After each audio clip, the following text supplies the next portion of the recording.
Welcome to our channel. Today we how to withdraw from Shopify Balance to your US bank account step by step clearly. To withdraw from Shopify Balance to your US bank account, begin by logging into your Shopify account.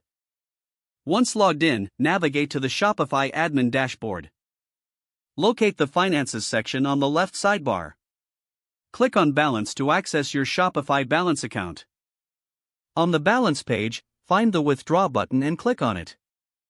You will now be prompted to enter the amount you wish to withdraw. Ensure that the amount is within the available balance in your Shopify Balance account.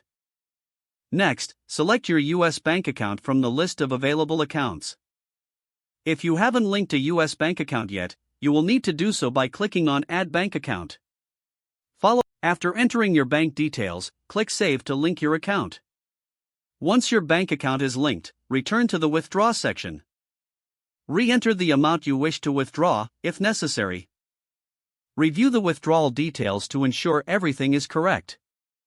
If everything is accurate, click the Confirm button to complete the withdrawal process.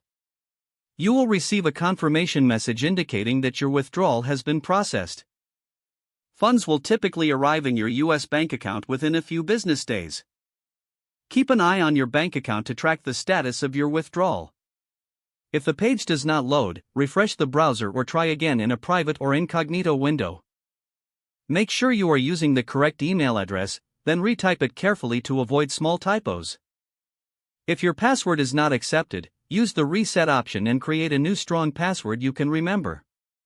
Check your spam folder for verification or security emails, then complete any requested confirmation steps. Enable two-factor authentication if available to improve account security and reduce unauthorized access risk.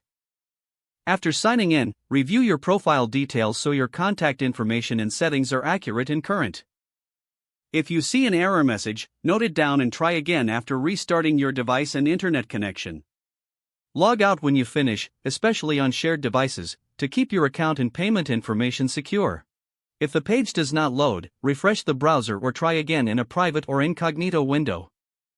Make sure you are using the correct email address, then retype it carefully to avoid small typos. If your password is not accepted, use the reset option and create a new strong password you can remember. Don't forget to like this video and subscribe to our channel for more step-by-step tech guides.